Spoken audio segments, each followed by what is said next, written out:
What's up, everybody? It's Jordan, and welcome to the Sports Behind Show. Today, I'm joined by Bengals NFL, also known as, Braedan Guthrie. How you doing today, Braden?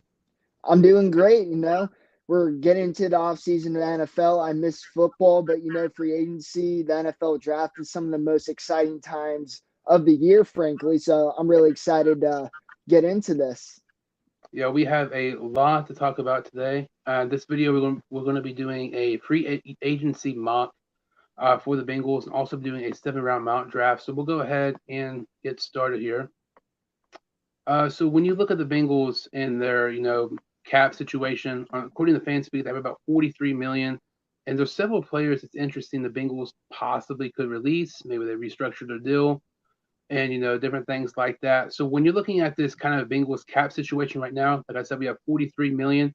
Is there any kind of players you're looking at for us maybe to cut and maybe restructure their contracts? I would love to see Joe Mixon's contract be structured. We've seen it from running backs in the past, one of them being Aaron Jones. And I think that would give the Bengals a lot of benefit. Mixon, he didn't have the best year last year. I think he's showing that he's not as big as a threat he once was. He's still a good player, but he's not changing games at this point in his career. He's not a huge difference maker. He'll have those splash plays, but I don't think he's worth as much as his contract is right now. So that's why I would restructure his contract. Yeah, I would definitely restructure Mixon's contract as well. And it's one of those things heading into this past season, I felt like he was supposed to be having a great year. Like you felt like he was going to get more targets, receptions, and touchdowns when it comes to the receiving end, and that was the case. But running wise, he was just not himself. I think 25% of his rushing yards this season just came from that Carolina game alone, and it makes no sense because when you look at this offensive line, there were games where they were kind of bad, but overall, this offensive line, the regular season, has been the best one we've had in several years. So there's no excuse for Mixon not to get going in the run game, especially when you look at P. When P. played, he was pretty good for the Bengals. He had over 100 rushing yards against the Chiefs.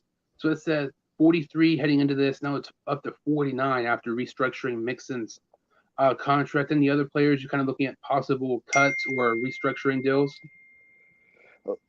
This is always a tough one. So for the Bengals, when I think about it, I don't think it's realistic, but given the circumstances of last year and his performance, I would love to see La'el Collins' contract be restructured. We had a lot of high hopes for him coming in, despite us knowing he's had some medical issues in the past, but he just completely disappointed. Before the last few games before he got injured and eliminated from the rest of the season, we started to see some improvement, but with how much we're paying him, he should already be playing at a better level. So I would love to see La'el Collins' contract be restructured as well. It doesn't make sense on here because when you look at available players, it's for the most part the top contract players like Reader Hendrickson, Boyd, and Hubbard, but it's not available to restructure Collins. So if we were to do that, that'd probably save about 4 or 5 million, I would say, but it's not giving us the option here to restructure his deal. But I completely agree. When you look at Bengal players this season, Mixon was very disappointing.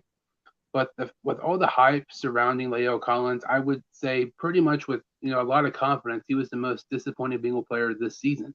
And I'm not high on Jonah Williams at all heading into the season. I wasn't high on him all. I'm probably hard on him more than most people are, but there were games and there were times where Leo Collins was worse than Jonah Williams, and that really says something. And for him to say, "Oh, he's going to be Burrow's bodyguard" and stuff like that, and with him getting injured, he's without he got injured and he was out for the remainder of the season. He might not come back 100%. It's very interesting because a year ago we're talking about, oh, Collins, he's going to be our best offensive lineman, and now there's some people saying he should be cut. It's kind of crazy what a year makes, but I can't restructure his deal there. But yeah, Collins was very, very disappointing this past season. Yeah, so when it comes to player and restructuring their contracts, those were the big two I thought of. Really, nobody else on the team who I think needs their contracts needs to be restructured. You could bring up guys like BJ Hill, but they're already not really putting too big of a hit on our cap. So I think those are really the only two that could realistically have their contracts restructured. this Bengals, we have them restructuring the contract to mix, and then we would Collins, but it's not letting us here. So that gives us about, if we include Collins, which is not letting us, probably just a little bit over 50 million, and that's kind of crazy when you look at it. When the Bengals have about 50 million, and I believe they're the only team in the top 10 in cap space that won a division, went to the playoffs and won a playoff game, something like that. So when you look at these teams who have the most cap space, it's some teams who are kind of crappy, like the Bears. The Bears are the first pick and they have the most cap space by any team by far. And then the Bengals.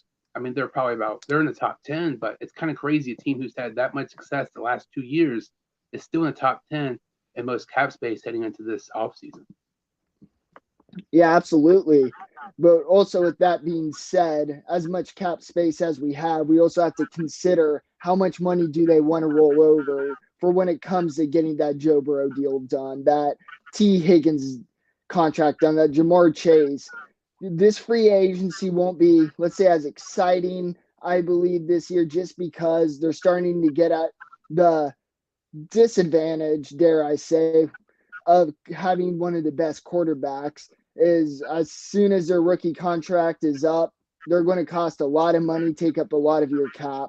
So I wouldn't be surprised if I think the Bengals are still going to sign some notable names, but I don't think they're going to use all 50 of that. I think they would definitely like to save some money this offseason. Oh, definitely. And it's one of those things. I agree with what you said there. Like, I'm definitely not expecting a guy like DJ Reader or Hendrickson's caliber to sign with this offseason because, yeah, we're top 10 in cap space, but at least some of that money is going to be a rollover. Or if we do use it, a lot of it might be to retain some of our guys, maybe like Jermaine Pratt, Jesse Bates, maybe Hayden Hurst, some of those guys. So when you're looking at this Bengals list of free agents this offseason, P. Ryan, Hayden Hurst, Jermaine Pratt, Eli Apple, Jesse Bates, Von Bell, those are kind of the top ones. When you're looking at re-signing players, who are you kind of looking at here for the Bengals to maybe re-sign? So the one I'm most confident in who they'll re-sign and one I definitely want to happen is Von Bell.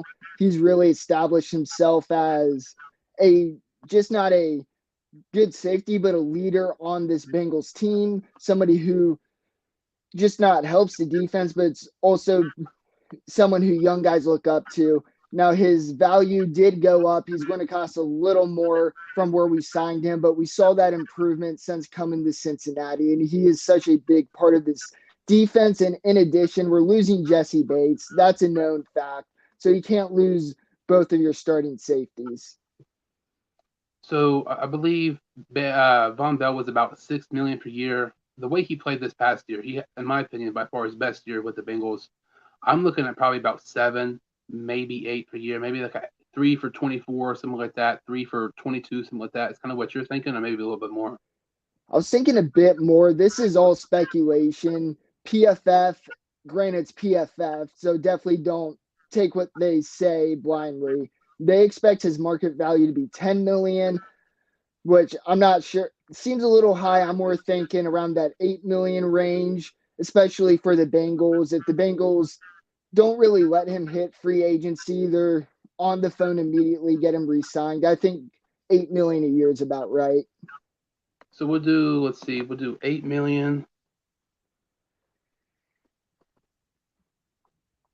for you thinking 2 or 3 years, I would say 3 years. guaranteed money. Some of this sometimes on here you just got to put the guaranteed money pretty high just so they'll go ahead and accept the offer. What are you thinking kind of for the guaranteed money here? Guaranteed. So fortunately for the Bengals, Von Bell isn't somebody who's going to demand a bunch of guaranteed money. While he has been a really great defender for us, he's not one of the top in the league. He's not. So I don't think he really has the argument to ask for that much guaranteed money. So I would say of the 8 million of the 24 million total, maybe like 6 million guaranteed. That might be a bit low. But I don't think it's going to be a really low number, but I don't think majority of his contract's going to be filled up by guaranteed money. And it's something when you look at the Bengals in years past, the guaranteed money is kind of what, when they get offers, what might keep them away from Cincinnati. When you look at Carl Lawson, I feel like that had a lot to do with it, the lack of guaranteed money. That's why he signed with the Jets.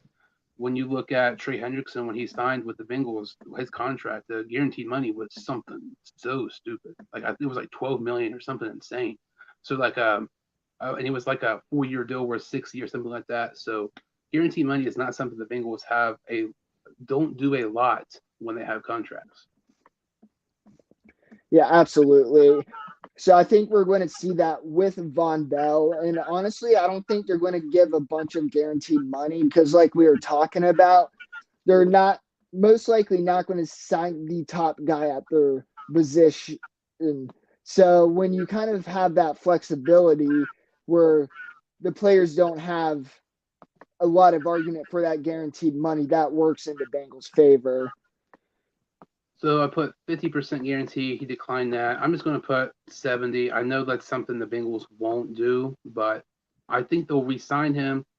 But in order for us to basically re-sign him, the guarantee money has to be high. Then he does accept that there. So we re-signed Von Bell for 3 for 24, 8 per year.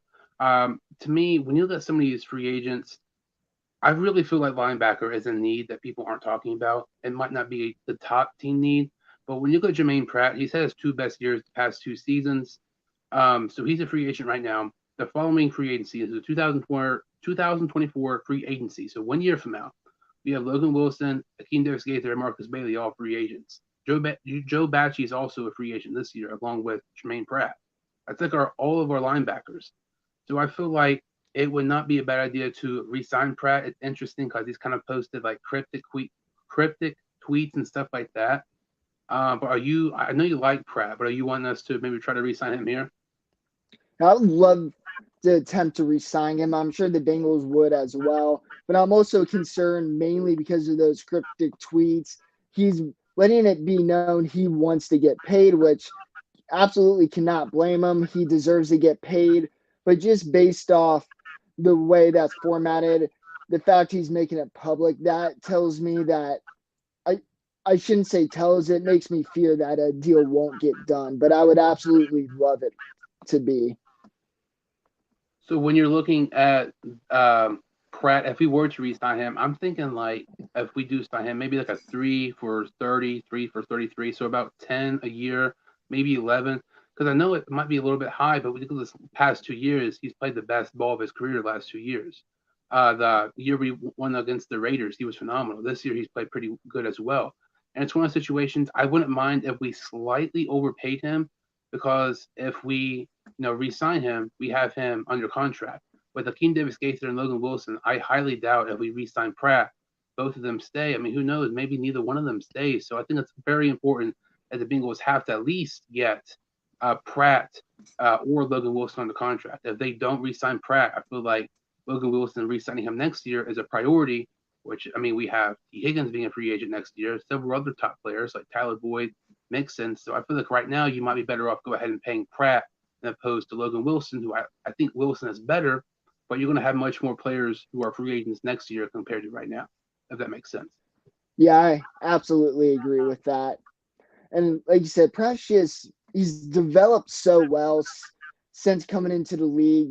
He started out as a safety in college, made his way to linebacker. He was really raw, and it was really great to see his improvements, especially when Lou Anarumo came in. That's when we started to see some more big improvements. Well, I shouldn't say it took him a year because his first year was with Lou Anarumo, but after that first off season with him, we really started to see some strides in his position. So, I want to keep a guy like that who's gotten better by the year. So I would be willing to go to 11 million per year. So we'll try Jermaine Pratt here for 11 million. You're thinking 2 or 3 years? Probably want to do 3 years just to ensure you have a really good linebacker for the future, especially as you talked about Wilson's future and Cincy being unknown at this moment. And we'll put the guarantee price at 70, like we already kind of said. The guarantee prices, I can assure you, will not be this high. It's just we're doing this so we can pretty much guarantee that they get re-signed on here. So Pratt gets accepted. So we signed him 3 for 33, 11 per year. We re-signed Von Bell for 8 a year for 3 for 24. We also have P. Ryan Hurst, Eli Apple, and Bates. You already kind of said we're not going to re-sign Bates, which that's interesting to me because when we drafted Jackson Hill, it was like, oh, Bates is gone for sure, and I still feel like Bates will probably leave. But it was kind of weird to me that Jackson Hill was not more involved, slowly transitioned into this defense throughout the season. I believe he only had 2 different games this year where he played 10 defensive snaps or more. I know Jesse Bates is good and he's better than Jackson Hill right now, but to me, I don't like that considering if Hill is going to be our safety of the future, if it's going to be him and Bell, Hill should have been in this defense more. So the fact that Hill was never really put in this defense more and they still played Bates is kind of interesting. I guess and kind of bring up a debatable topic or not. Maybe if the Bengals would be willing to re-sign Bates or not. Yeah, that's a fair point. And for Daxon Hill, it was a bit rough. It also doesn't help. He was playing a lot of different positions throughout his short playing time during his rookie year. He saw some slot action. It was very few. I think it's single digits, but he played outside some. We saw him play in the box a little, played him play high a little. So he really didn't have the advantage of settling into a position. He was asked to do a lot. And for a rookie, that's really challenging. So I think in the Bengals' minds, I think once they see Bates gone, they're going to settle him at free safety. And I think they may have just played him at those other positions because of lack of depth. Cameron Taylor Britt missed the first 6 weeks. There's obviously Chidobe Awuzie missing majority of the season with his injury. The Bengals needed depth, so I think they just kind of threw Daxon Hill into the fire. So it's interesting because I don't think we'll resign Bates, but especially the fact that we re-signed Von Bell, I feel like that kind of puts that scenario away. I feel like if you sign one, you're not re-signing the other type of deal. So take Bates out of the equation. Some of the top people left are Eli Apple, Hurst, and P. Ryan. Apple to me, I've said it before, I'm not really a big fan of him. Bengal fans, I feel like they overrate him, but the national media underrates him. He's better than people get him credit for, but I don't think he's as great as Bengal fans think. I would not be opposed to re-signing Eli Apple because when you look at Cam Taylor Britt, his first start was against the Browns on Monday night. He struggled that game a lot, but ever since that game, it seemed like literally every single game he got better and better and better. When you look at Chidobe Awuzie, by far our best corner, he's coming off a season-ending injury. You don't know how he's going to perform, and this upcoming year is his final year of his contract. So to me, if I'm the Bengals, I'm probably looking at Eli Apple and maybe sign him to maybe a multi-year deal, just solely the fact because Awuzie might not come back 100%. You need that stability, and it would be good to have a veteran corner opposed to kind of get a new guy, a rookie in the first round or second round, something like that, and develop them. I feel like it'd probably be better to go ahead and already have a corner who's been around the league for several years, been around this defense, who's proven he can be good, and maybe re-sign Apple to a multi-year contract. Yeah, I wouldn't be opposed to that at all. If I had to make a prediction of what the Bengals would do, I think they would do a 1 year contract again. But I really like the points you made up. I would personally do a 2 year deal. Not sure I would go 3 million, but I would. He made around 4 million this past season, so I think you could get a 2 year 8 or 9 million in. So about 4 per year, kind of about what he did this past year. Yeah, I don't think he had a reason to really boost his market, but he also didn't really do anything to destroy it, despite what the media wants to tell us. Yeah, I completely agree. Like I said, I think he's good, but I think he's good. Not as great as Bengal fans think, but he's much, much, much better than the national media gives him credit for. If you're just tuning in, me and Braedan Guthrie, also known as Bengals NFL, we're doing a Bengals free agency mock on FanSpeak. We're also going to be doing a Bengals 7 round mock draft. If you're new to the channel, I would really appreciate it if you could subscribe. I would appreciate that greatly. So we have some IGP Ryan, Hayden Hurst. Those are pretty much some of the top guys here. It's interesting. I know some people want Hurst back. you talked about Von Bell's kind of a contract situation. I think it was on PFF. They had him about 10th a year. I think PFF has Hayden Hurst getting 8, 9, something like that per year. I don't think he's getting that. He played very good this year because if you don't re-sign Hurst, there's a situation where maybe you draft tight end in the first, maybe second round. P. Ryan, it's crazy it sounds. Like last year, I was not a fan of P. Ryan at all. I was wanting the Bengals to cut him because it saved money. Now I wouldn't be opposed they re-signed him. So when you got Hurst and P. Ryan, are you wanting us to re-sign either of those guys? I would love to re-sign Hurst, but at the same time, if it truly is 8 or 9 million, I don't think the Bengals, and rightfully so, would want to sign that. But you also, on the other side, look at the tight end depth. I'm sure we'll talk about tight ends a good amount more once we get to the mock draft. But the Bengals have very minimal depth there. So if you don't sign Hayden Hurst, then you could be setting yourself up for disappointment. Obviously, there's free agency, but there's no guarantee you're going to get one there. Obviously there's someone like Mike Gesicki, but there's no evidence that it's just more of a gut feeling. I doubt the Bengals would be interested in him.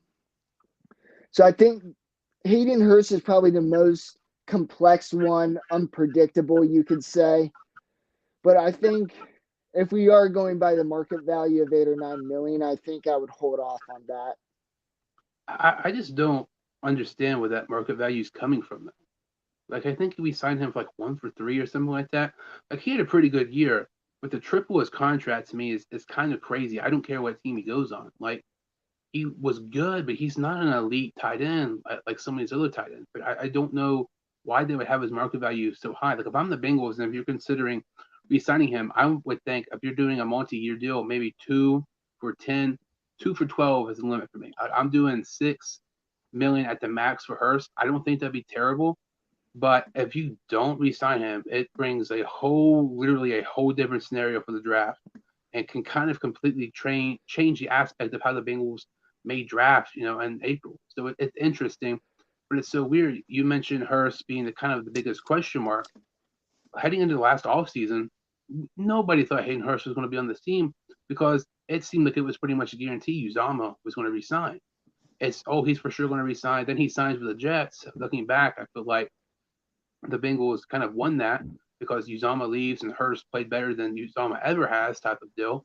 But I don't know. I would not be opposed for like 2 for 6, but to me, I feel like that's the max I would give him. Yeah, and honestly, I would personally do a 1 year deal because I obviously we don't know if this is what the Bengals think, but I would really like the tight end depth in this draft. I think there's going to be a certain Notre Dame tight end we're going to be talking about shortly, but there's a lot of possibilities for the Bengals that they can't get Hayden Hurst re-signed or they only get him for a year.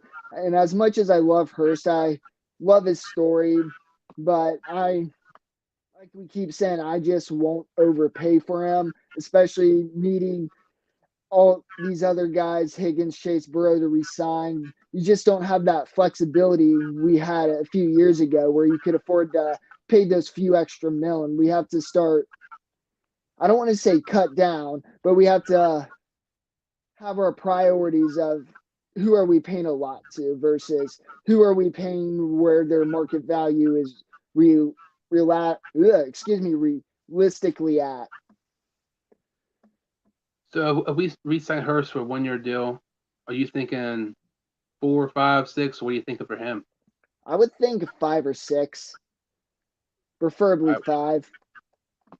We'll try to offer him a 5 year deal, and even if you're the Bengals, like I don't think that completely rules out getting a tight end in the first round, depending who's available and depending maybe who's available in the second round. So we'll offer Hurst 5 million for a 1 year deal. So he accepts that. So we re-signed Von Bell, we re-signed Hayden Hurst, we re-signed Eli Apple and Jermaine Pratt. Are you wanting us to re-sign Samaje Perine, or are you wanting us to let him walk? I would like to re-sign him. I'm in the same boat as you. A year ago, I hated his guts, especially after the Super Bowl and his low effort play. But, this season, he really turned it around. Like earlier, like you said, the 100 game against the Chiefs. When Mixon was out, P. Ryan really stepped up in his place, and we're already cutting down Mixon's contract. I think you still need some extra depth at running back. While that's not the most impossible thing to find, I think P. Ryan has proven he's an important part in this offense, especially with Mixon's questionable injury history. I think Bengals will want to keep P. Ryan, as do I. So you thinking a multi-year deal for him or just a 1 year contract? I would imagine it would be a 1 year contract, which is funny is because P. Ryan feels so much older than Mixon, but they were in the same draft. It's crazy. Like, so for P Ryan, if we do 1 year deal, I'm thinking maybe about 2.5 or 3. Is that kind of what you're thinking? I was thinking around 4, but I think we should try 3 first and see what he says. It is so hard typing this, holding my phone to record. Not used to this because my computer completely messing up. Absolutely. So we're able to re-sign P Ryan. So we re-signed P Ryan, Hurst, Pratt, Apple, and Bell. Very successful offseason just when it comes to re-signing our guys. And like you already kind of said, I don't think the Bengals are signing anybody big in free agency because they gotta mainly retain their guys, and the cap rollover would not be a bad idea to kind of just save some money roll over to next season. So after that, the Bengals have 24 million. It's interesting because when you look at the Bengals, I don't think there's really anybody like, oh, like they're going to get him for sure type of deal. Like I know in years past, there's kind of been, I'm not going to say, well, I would say kind of fixate. There's been a couple players in the past in free agency, Bengal fans have kind of fixated about, oh, we have to get him and stuff like that. Like Joe Tooney a couple years ago, no, even Leo Collins. And when you look at it, I don't think there's a guy like that. When I'm the Bengals, like a couple of people I'm looking at here, they're not even star-studded names. Like Cleveland Farrell, a guy who has not done nothing throughout his career, he's been 100% bust so far. Was at Clemson the same time our current defensive line coach was, Hobby was, and somebody else I'm looking at if he's available. Let me see here. If I'm the Bengals, I'm re-signing him 100%. Is Larry Ogunjobi, but I don't see him. I was really tipped off that he signed with the Steelers, but if he's a free agent, which I don't see him listed, which means he must have re-signed with Pittsburgh on here. From the Bengals, I'm looking at Larry Ogunjobi to get more defensive tackle depth. I know we have B.J. Hill, I know we have Reader, but you can never have too many good defensive tackles. Like I said, Cleveland Farrell, I don't think it'd be bad, just another extra body and edge. And I know this might be an unpopular opinion. I don't think backup quarterback would be a bad idea, whether it's signing one or drafting one, maybe in the 4th or 5th round, something like that. Like when I'm you're giving you a looking round of at, applause. like, thank you. I do not like Brandon Allen like at all. I don't think he's good enough to be a backup quarterback. And when you look at the Bengals, I'm not going to say Burrow he's injury prone, but he's been injured a couple of times. And you want to have a situation where if Burrow were to go down a couple of weeks, and if you're currently tied with the Ravens, if you have a solid backup quarterback, you're still capable of pulling out the division and still winning some games here and there. Yeah, he Um, needs. Gardner Minshew to me is somebody I would be looking at on the Bengals. Or maybe if you don't sign one, maybe draft one. But I feel like backup quarterback as it's not really an emphasis that people are talking about, but that's something you really need to, I would say, look at this offseason. The 3 most important positions: quarterback, middle linebacker, and backup quarterback to me. And I feel like we've already got Burrow. We re-signed Pratt. Now I feel like you got to look at backup quarterback here, maybe whether it's through free agency or throughout the draft. Yeah, I completely agree. Unfortunately, I just don't think the Bengals will agree with us. I think they like the relationship Burrow and Allen has, the fact Allen's been in with the Bengals for a good amount of time, but I would love for the Bengals to get a legit backup because you need somebody serviceable. But Brandon Allen isn't serviceable. Every time he comes in, he just can't get it done. His arm is not that great. It's not as bad as Ryan Finley's, but it's closer to that compared to a guy like Andy Dalton. And no, he just has trouble reading the defenses, tries enforced throws way too often. he thinks he throws faster than he really does. And yeah, I completely agree. We need a new backup quarterback. I just don't know if the I just don't think the Bengals are going to do it, unfortunately. And it's one of those deals when you look at the Bengals, they might be better off drafting one if they want to still redevelop him into the backup role. But when you look at backup quarterbacks anymore, backup quarterback, depending who you are, you're going to get 3, 4, 5 million more than likely. Like Gardner Minshew, when you look at this list here, when you have Bridgewater, Minshew, Darnold, Dalton, some of these guys, Minshew to me, he's up there with one of the better backups in the league. So he might get paid more than the others. Even though I would like for us to sign him, it might be better off if you go that route, maybe just to draft one because it will save you a lot of cap space. I mean, like I already said, we want to try to save as much cap space as we can for the rollover for next year when we have so many people being free agents. So I already kind of said Larry Ogunjobi, Clinton Farrell. I know it's not a big name. I wouldn't be upset if the Bengals maybe looked at him. But who are some free agents you're kind of looking at here for the Bengals to possibly sign? Well, I actually really like Clean Farrell because I think I don't know how realistic it can be, but I think there's a chance we could see something like what Lou did to Eli Apple, kind of revamp his career, get it back on track. And Farrell hasn't really had much of a career so far, but he's athletic, he has tools. Even though the Raiders completely reached for him, there's a reason why he was a first round pick at the time. And I think the Bengals defensive line coach is really good. Obviously, Lou is really good. And it's not like we would be counting on him to be a starter. So I think that's a low risk. I don't want to say high reward. I'll say medium reward. But if nothing happens of it, they're not really risking anything. Uh, all these freaking ads on here. They Seems must like, have Google AdSense. yeah, trying to get this off. I don't even know what the video was. I, I don't know how you get this off. Dude, this is very annoying. My computer, I can't record on my computer. I'm holding my phone. I'm shaking like an old person. These ads on here, I can't I get off think to the stay alive. Ravens are doing this to us. Well, if they're going to do it to anybody, it would be me because anytime the Ravens are mentioned, I will not shut up about them. They're so overrated. They really are. Um, Now they're going to lose Lamar.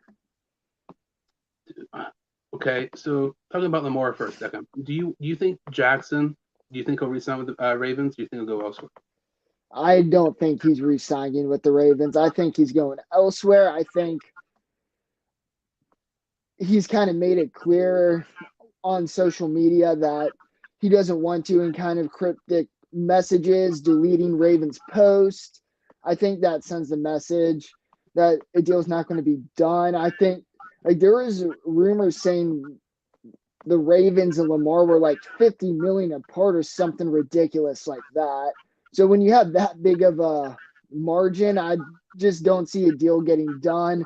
And honestly, for the Ravens, I think it would be a smart move to get a new quarterback, honestly. As exciting and fun Lamar can be, he's gotten the Ravens one playoff win.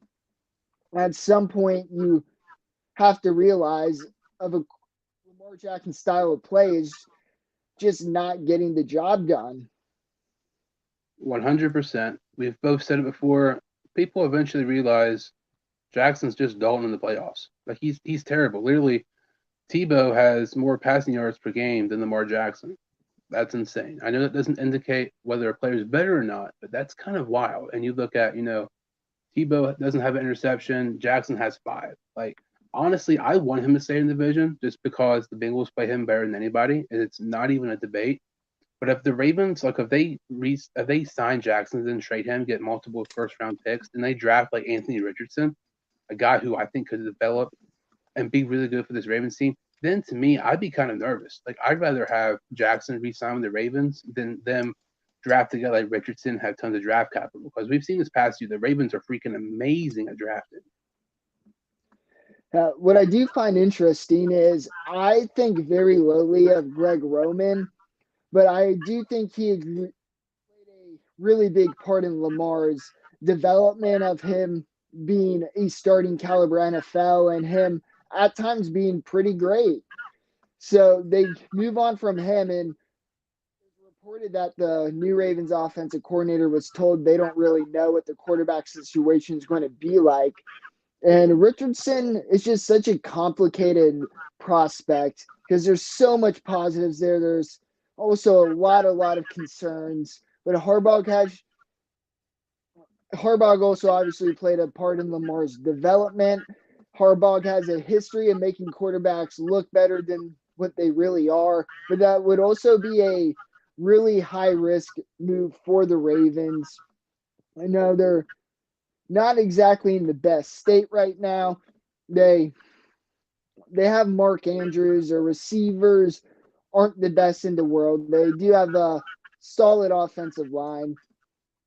But the Ravens, when you think about it, other than Andrews and maybe JK when he's healthy, Richardson wouldn't have many targets. And if you throw him, even let's say they draft him and bench him for the first year, that would hopefully be the case if they're smart from just a unbiased standpoint.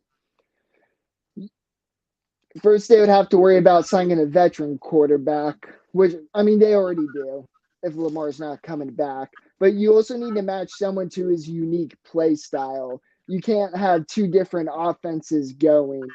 So I think that would just be a really complicated process. I feel like they need each other. Like I've said this before, and people will debate about me. You put Jackson on any other offense, he's not going to succeed as much as he would with the Ravens. You put any quarterback in the league, they're not going to succeed as much as Jackson did, being starting with the Ravens. They need each other. There's not going to be another team who completely changes their offense to build around Lamar Jackson. I know the Falcons are kind of a run first team, similar to the Ravens, but they don't have the blocking tight ends and stuff like that. I just feel like they're not close enough to the Ravens scheme as Jackson has performed well on. But I don't know. It should be interesting. I hope he does stay just because we can beat him more games. But this makes no sense. The money's up here, the ads are in the middle, and then the years down here. That makes no freaking sense at all. Ben Speed needs to get their crap together. So when you look at Cleveland Farrell, I'm thinking like one for maybe like two, something like that, 2 or 3. It's not going to be a lot for a guy. I think he only has like 10 sacks in 4 years or something like that. That kind of what you're thinking here. Yeah, and he's not going to cost any guaranteed money at all. So he said low risk move. It's could work out for the Bengals. If not, then oh well, life goes on. Nobody's getting hurt other than Farrell, who would be lowering his market value than it already is. Yeah, when you mentioned Apple with Lou Anarumo kind of resurrecting his career, that's a good example. And when you look at it, there's been times the Bengals have kind of done that with players. Eli Apple years ago, like years ago. Uh, Reggie Nelson, a guy who was so underrated, never got the national credit he deserves. But I mean, there's been multiple times that's happened with the Bengals. I mean, even B.J. Hill, a guy who was never really lived up to the him playing great with the Giants, comes here, gets a multi-year contract with over $30 million. It's interesting. I feel like who knows, Farrell might be that next guy who kind of follows the roles similar path to those players. So we offer Cleveland Farrell a 1-year deal with about $3 million. Anybody else you're kind of looking at here? There's just I'm going to get close to the camera real quick. There's just not really when we try and look at this realistically. I see the 49ers and Jaguars are managed to re-sign their offensive tackles, Mike McGlinchey and Jawan Taylor. Not that I would expect the Bengals to go for them with their cap situation. They're both going to cost some money, but I also don't think the 49ers would be able to re-sign McGlinchey because they are in a pretty horrific cap situation, but that's beyond the point. Oh, there's Taylor. Okay, so I do really like Isaiah Wynn. I think he's underrated, but I still think he'll probably not get with the Bengals. I think despite the consistent offensive tackle issues, if we see that get addressed, I think that will be in the draft. I don't think the Bengals are going to sign somebody big. Giving Jonah, the fifth year option, was a terrible decision that is really hurting the Bengals. So the Bengals kind of dug themselves into a hole with the offensive tackle situation. So I don't see them going offensive tackle there. I think we'll see a lot of speculation, especially from Bengals fans, that they could go for someone like that just because they would be the bigger names. But yeah, when I look at this list, there's really nobody I see who the Bengals could realistically sign and could start. So we offer Cleveland Farrell 1 year contract or three. I didn't see Larry Ogunjobi on here, which sucks because if I'm the Bengals, I'm definitely considering signing him. Corners, we already kind of talked about. It's interesting because corner, I feel it's also kind of a situation, a position where it might be a slightly bigger need than some people think. Emmanuel Mosley is a guy to me who I don't think the Bengals will sign him, but he's a guy who will not get a ton of money. He's just not been able to stay healthy. He's played 5 years. He's only had, I think, 1 year where he's played 12 games or more. But in those games, he's played very, very good. He's averaging about 5 tackles a game, has 4 or 5 interceptions. But I don't know. I would kind of like to add more corner help here. But to me, I just don't know who you would add because some guys, they're depending what they get. Now, might be too much for the Bengals because they might not want to sign a guy for too much because, like we said, they're not going to want to spend a ton of money. They don't have to this free agency. Yeah, and like you said, we need that depth. Like we can't assume Chidobe is going to be 100% by week one. Hopefully he is, but you never know with those type of injuries. Those can be lingering. Obviously, Cam Taylor Britt, real excited. He's going to be a really solid starter. But we also have Mike Hilton, 1 year left on his contract. Obviously, we would need a slot corner or somebody more versatile, a guy like Eli Apple or Rocky Sin, who was on top of the list. They wouldn't be playing slot. So the Bengals need depth at both outside and slot corner. William Jackson's on the list. I feel like the Bengals should just attempt to call William Jackson, offer him a deal, and then just say Stike. Because with all the crap he's talked about the Bengals the past couple of years, and we've been so better off without him. It's crazy. Because I Yeah, mean that he was really somebody else. fell off. He did. I mean his rookie year he didn't play at all, but his second year, basically his rookie year, he was freaking amazing. Not many players for the Bengals can really say they peaked their first year playing and then went downhill. But William Jackson's one of those few. So looking at Rocky Sam, would you think the Bengals should maybe look at him for a 2 year deal or something like that? Or do you think kind of being more realistic, they probably won't? I think being more realistic, they won't. I just think they're going to be so keen on Burrow, Higgins, and Chase, which they should be. So I just think when it comes to them, they're just going to be like we've already spent a lot of money on resigning players. We just that's not in our best financial situation. We should do something a lot smarter. So I just don't see a deal getting done in that regard. So Cleveland Farrell declined their deal and signed a 1 year deal worth $7.4 million to the Lions. You know this is clearly made up because there ain't no freaking way he's going to be getting that. That Yeah, is no. insane. So 24 left. You want to call it quits on this and just go ahead and start the draft? Uh, I'm trying to,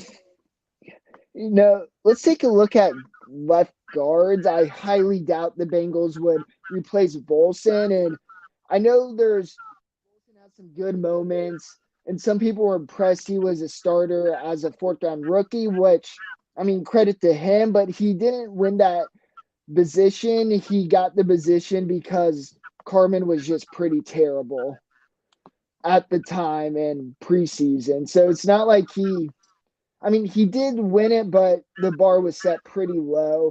I was very disappointed with him. He had some really shiny moments, but not a lot of consistency. He still has a lot of technical issues, which I think we will see improvements into next year, but I am certainly not sold on him as a starter at all.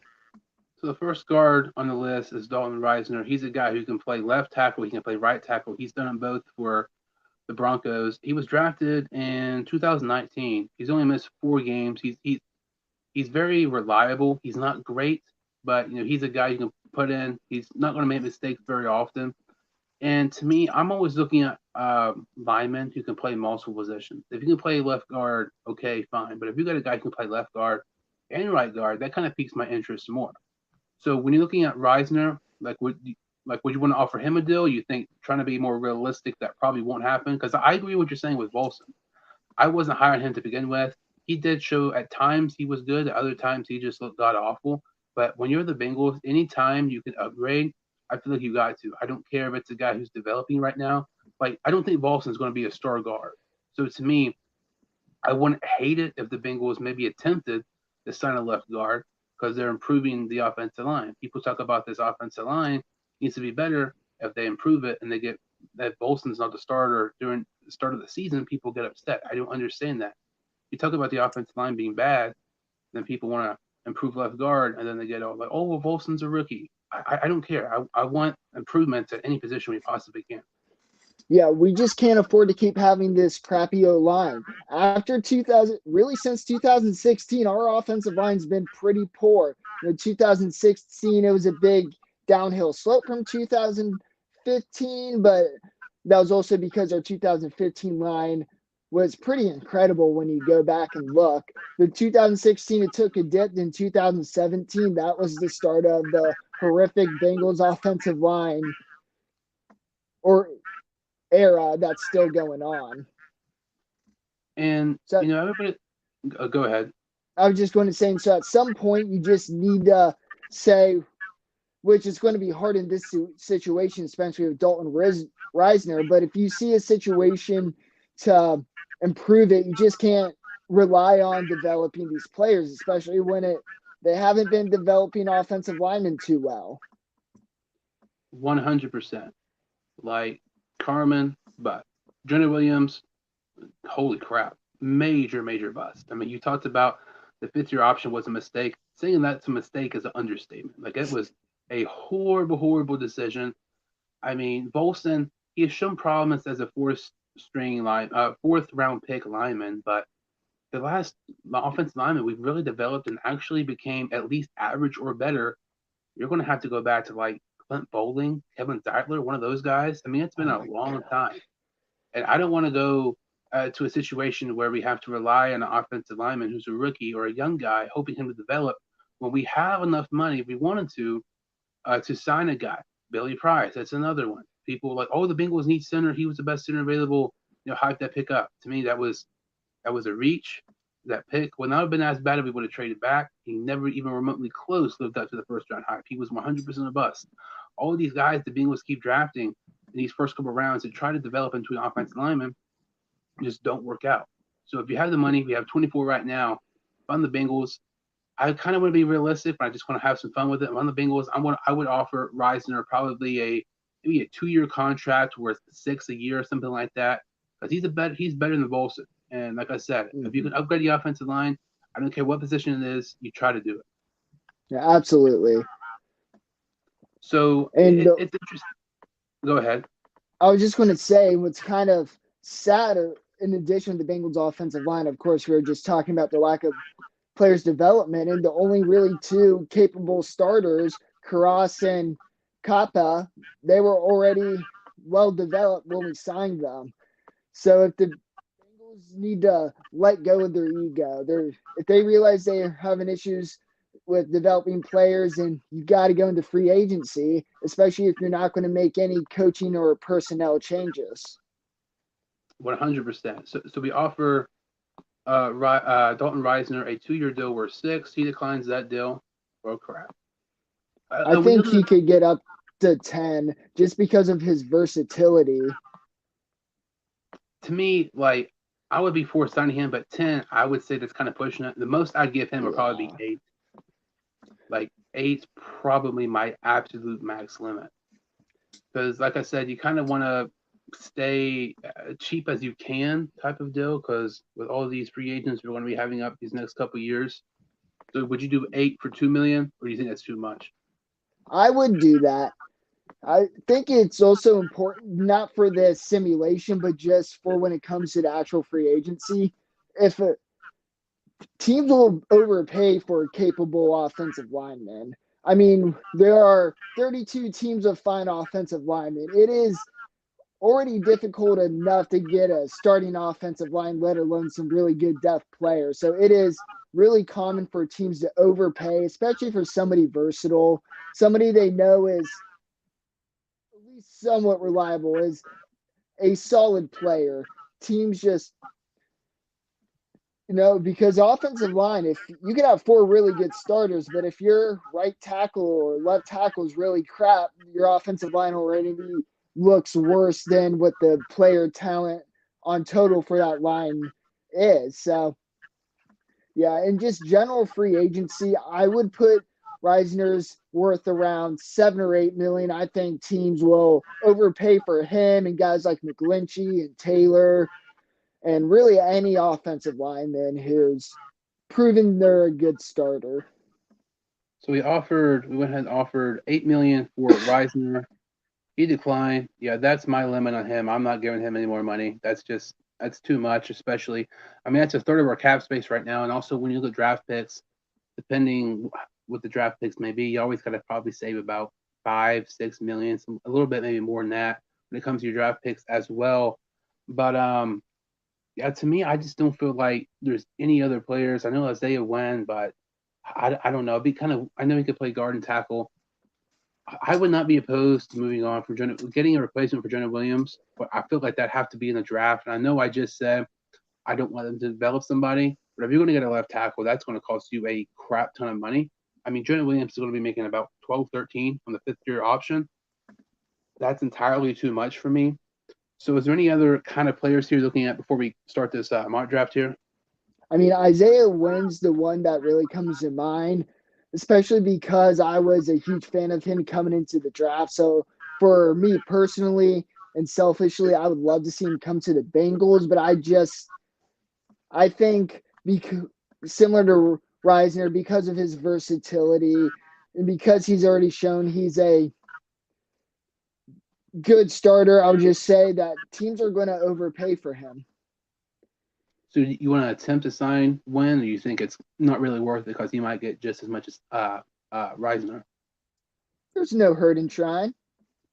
So what? So you're thinking maybe about 2 for 7 per year, something like that, kind of similar to what Reisner was, maybe 8 a year. Yeah, I was thinking 6 or 7. Dude, these ads are ridiculous. It's insane. Wonder how much AdSense is paying them.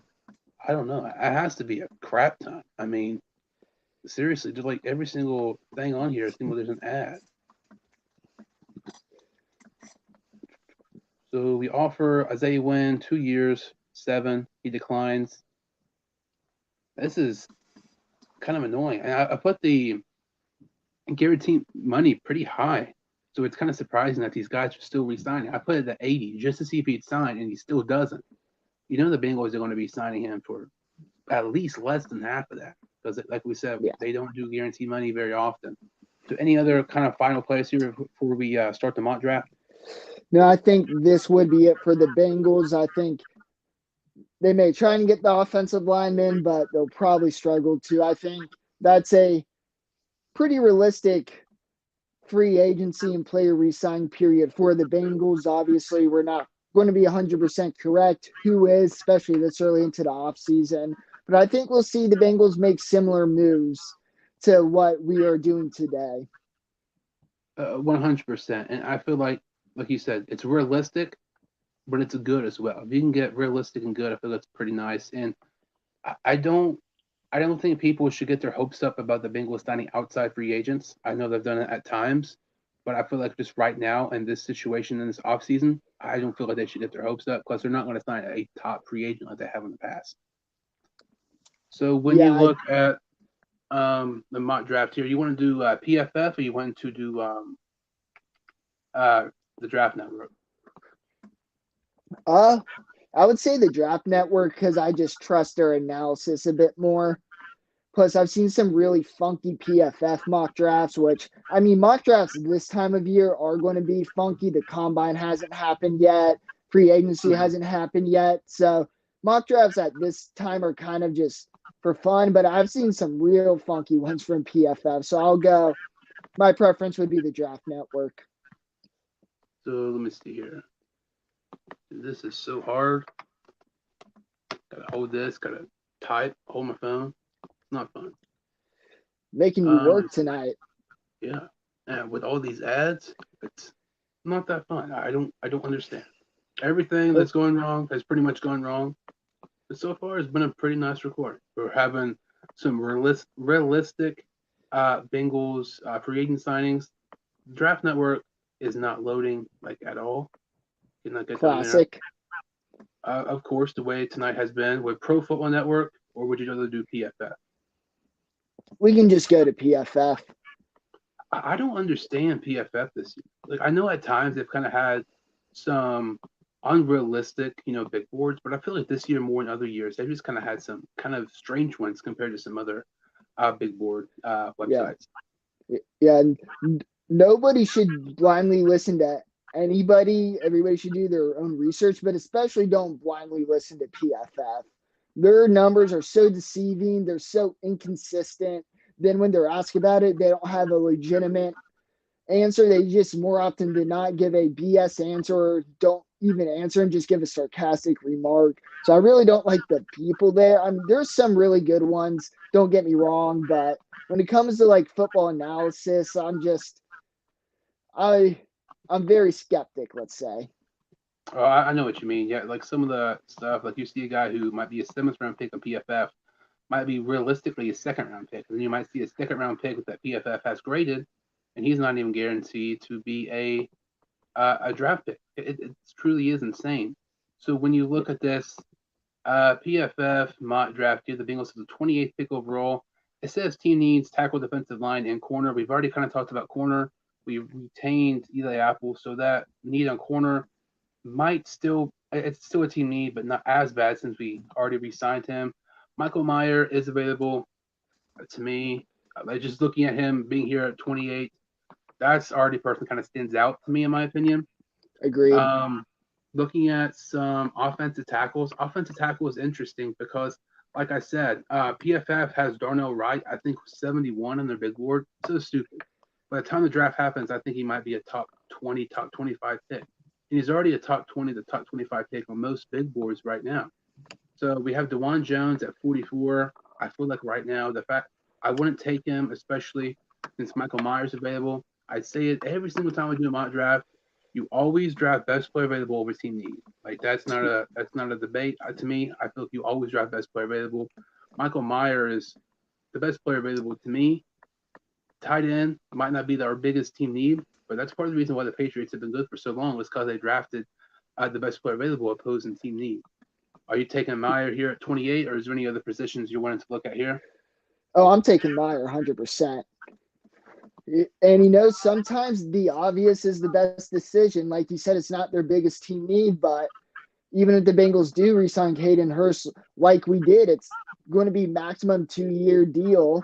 So, and when you also consider Tyler Boyd is probably not going to be re-signed when that time comes next year, you just need to make sure you have another offensive weapon. The Bengals have done a really good job at developing wide receivers, but if you can get a tight end that nothing wrong with Hayden Hurst, but if you could have a tight end that can play at that next level with Jamar Chase, with T. Higgins, and you can get another good slot receiver you can develop, that offense just became so much more dangerous, and it's already pretty damn dangerous.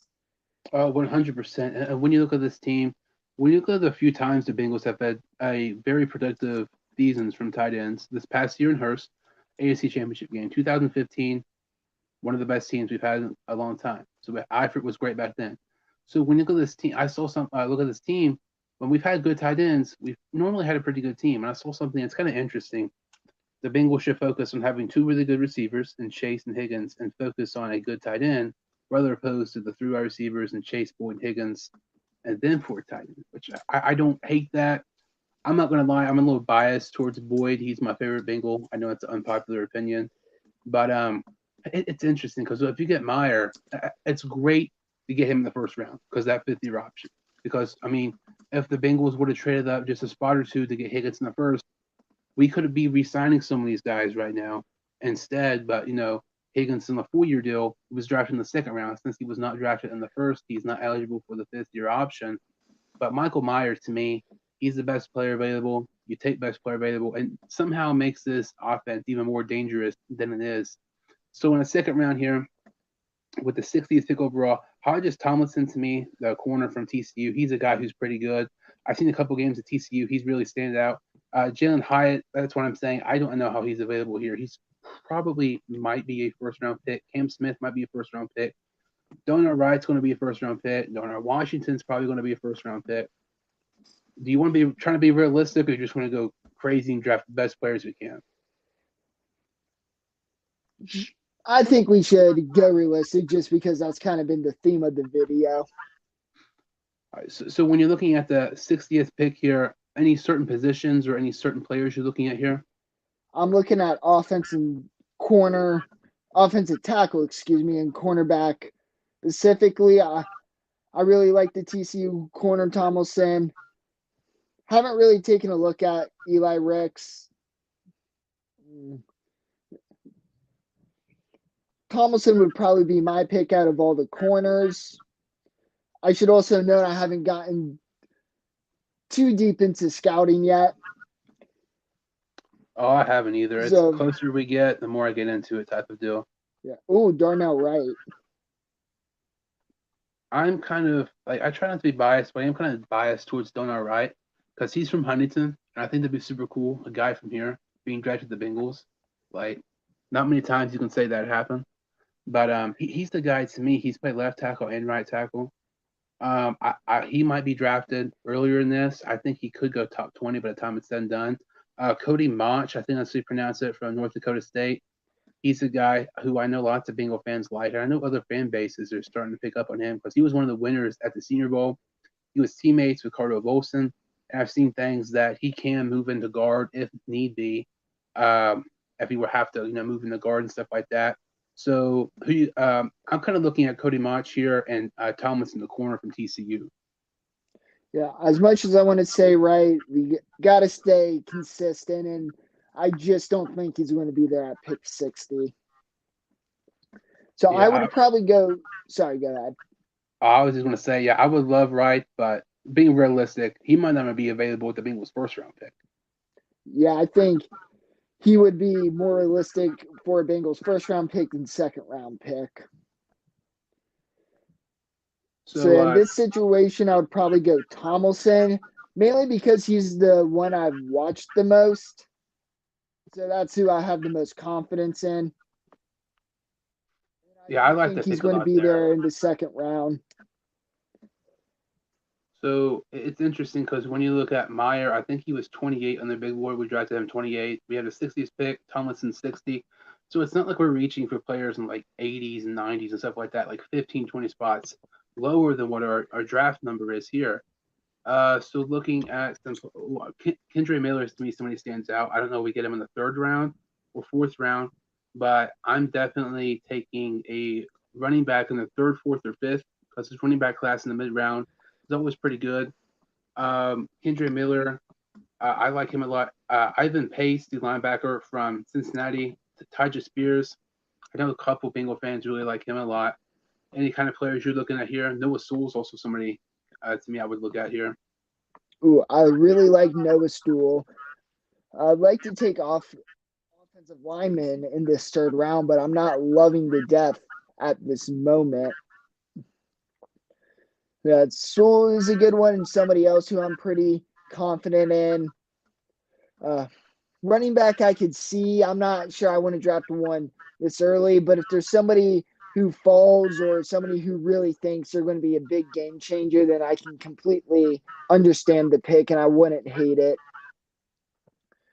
And yeah, I'm just not in love with this offensive line depth at this pick.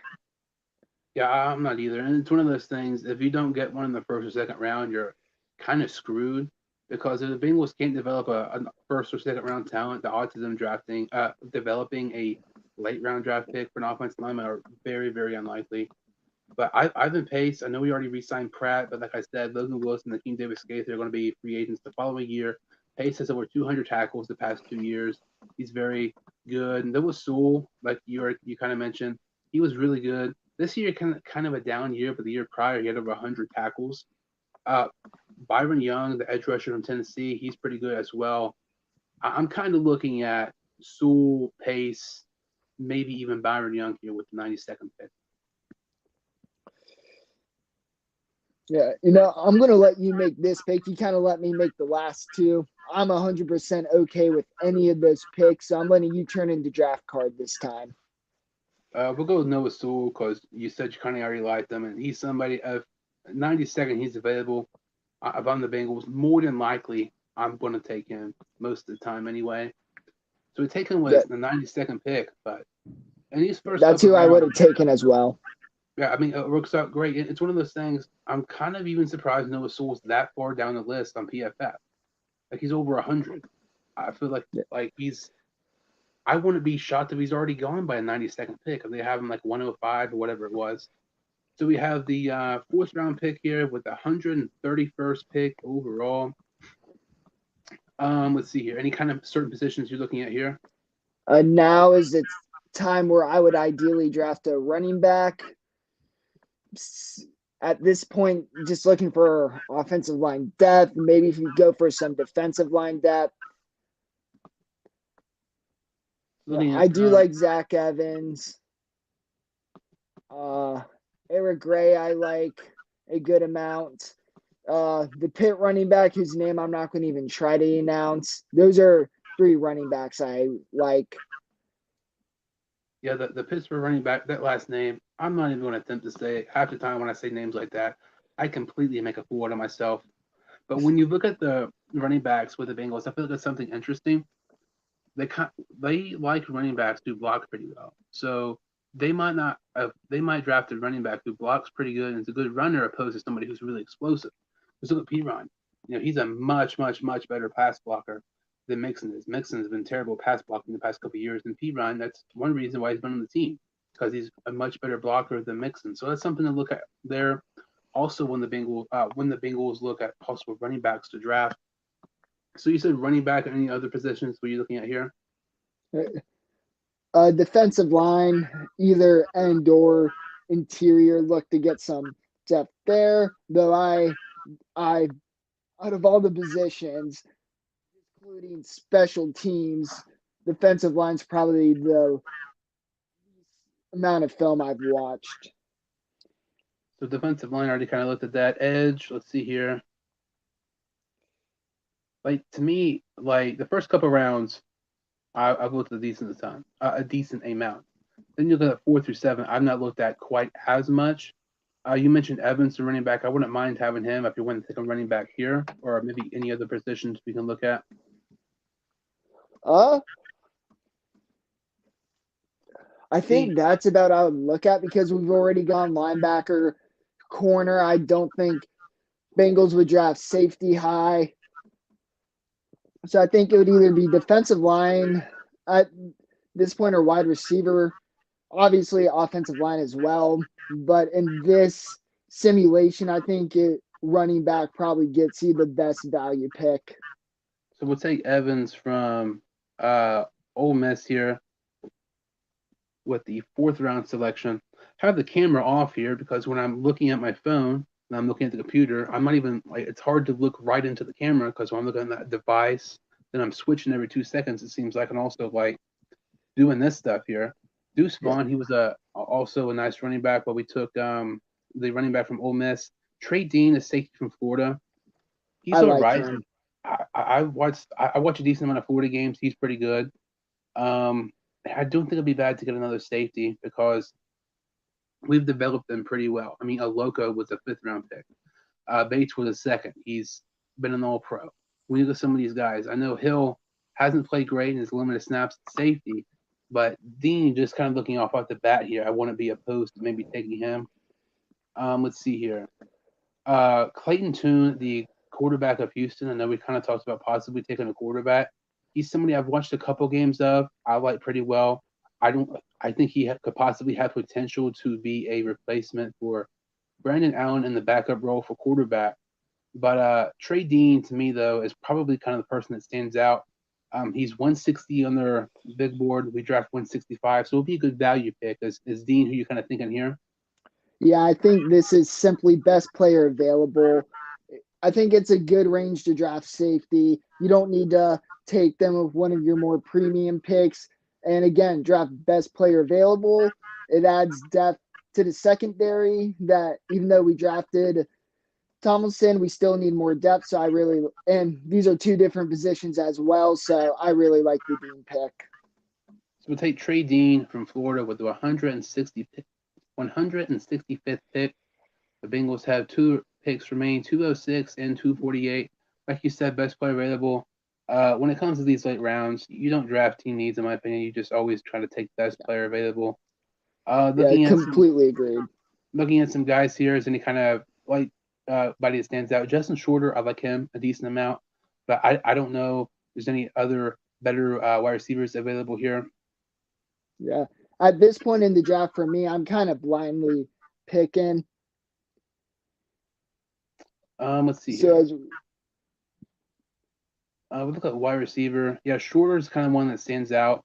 Trey Tucker, excuse me, from Cincinnati is available. I wouldn't mind him, but yeah, if you're by that point, like if you're drafting 206 right now, 269, like I think he's one of the better players available. But when you look at PFF's big board, more than likely he's going to be there with their next round pick. So when you look at other positions as well, let's see, just look at quarterback here for a second. DTR from UCLA, I like him. He has potential, but he's very inconsistent. You look at Max Duggan from TCU. I wouldn't hate if the Bengals drafted the quarterback in the late rounds. Would you want a quarterback here? You're kind of looking at another position. I would absolutely take a quarterback here, especially if you can find somebody who can compete against Allen for the backup spot. I like Duggan here. I think, while I am definitely not sold on him being a really good quarterback someday, I think he could compete with Allen. And he's honestly the quarterback I've watched the most amount of film on out of all the quarterbacks on the list currently. So we'll take Dugan with the 206 pick overall. Like I said, the kind of sometimes the rankings on here kind of make the picks look worse than what they actually are. Like Dugan's 317, but I don't think that's a bad pick at all. They'll probably give us like an F or something. But I just don't get that. Like I think that's a really good pick. It's one of the best players available, and it's a possible replacement for Brandon Allen, which is something we both mentioned would not be a bad thing. So when you look at our final selection here, let's see, Trey Tucker, the wide receiver from Cincinnati. I think I just saw him. Let's see here. Yeah, he's available here. You're going to take Tucker here for the final pick. He's really tempting. I would also take a look at an offensive line. And at this point, it doesn't matter. But I also don't think the Bengals go this draft without drafting any offensive linemen.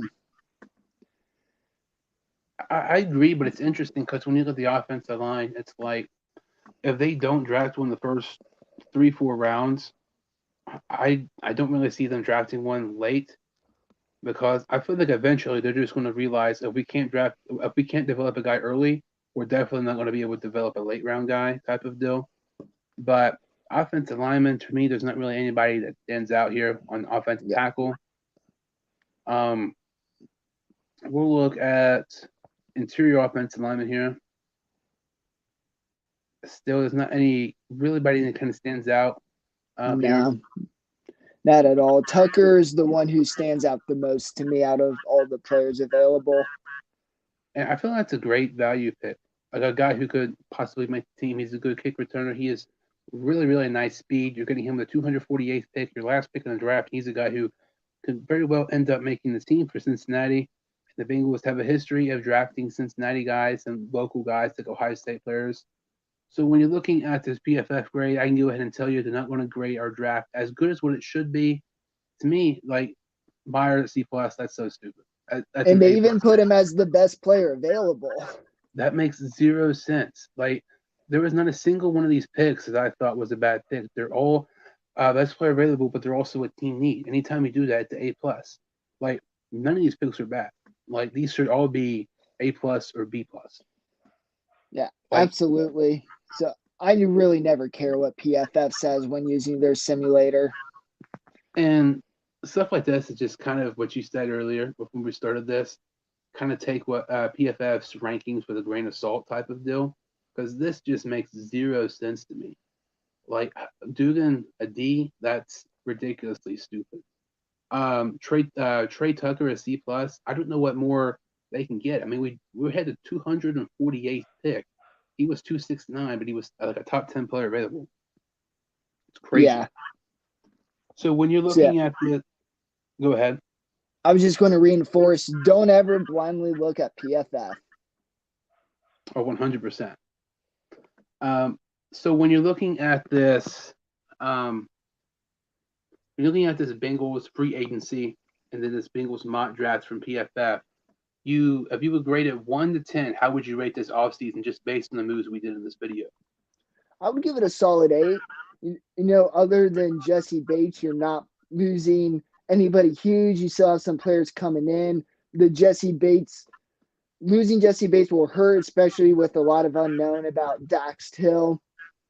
We wouldn't be tremendously improving like the offensive line.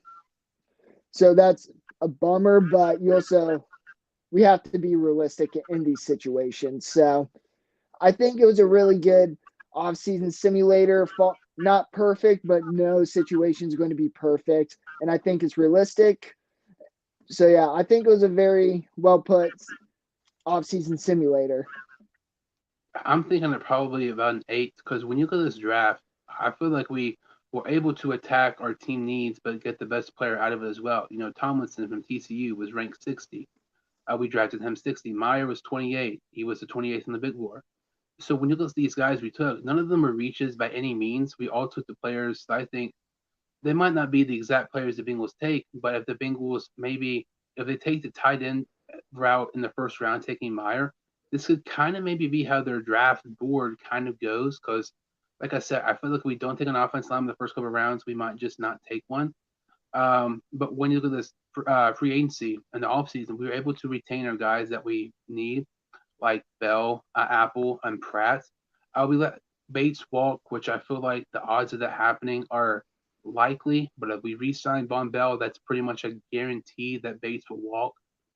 But it's realistic, but it turns out really good. Like I know some Bengal fans might want us to sign a top guy in the free agency. That's just not going to happen the way this offseason is. I feel like this year it's going to kind of cool down a bit to compare to years past. But overall, when you look at this Bengals offseason kind of, free agency and mock, I would give it an 8. I thought it was very good. We did the best we could. It was also realistic, and that's kind of what the best you can, look for and stuff. Yeah, absolutely. Like it would be amazing if we could sign all the best players at our position of needs, but just not how it goes in the NFL, and especially for the Bengals. That rookie contract's coming up. The Bengals aren't going to have that rookie contract advantage anymore, and that's just a sacrifice, I guess you could say, of having one of the best quarterbacks in the NFL, and it's a sacrifice you definitely want to make. Oh, for sure, absolutely. When you look at the when we first had, Taylor and Aruma coming in, we signed Hendrickson, Chidobe Awuzie, Reader, some of these guys who've been huge parts of this Bengals defense and a big reason why we've had success. And their contracts are, coming up to an end very quickly. But we can't send those guys anymore, like you're saying with Burrow. Then we have Higgins and Chase. I mean, those guys are just going to get a ton of money, and it kind of, dictates how much you can spend money elsewhere because you're going to kind of focus on those guys first. But overall, I thought this was really good. I mean, when you go to realistic, we did pretty much most realistic you could possibly get. And then the draft I thought was really nice as well. Which I don't even think we signed any outside free agents, but I think it is possible we really limit our outside free agents to maybe one or two guys, maybe like a Cleveland Farrell or someone like that. But overall, I thought went really good and everything. So that kind of about does it. So Braden, can you kind of tell some of the listeners where they can follow you on social media and everything? Yeah, absolutely. You can follow me on Instagram, Bengals underscore NFL. You can also follow me on Twitter, which is Bengals underscore action. But on the Twitter name, you will see Bengals NFL.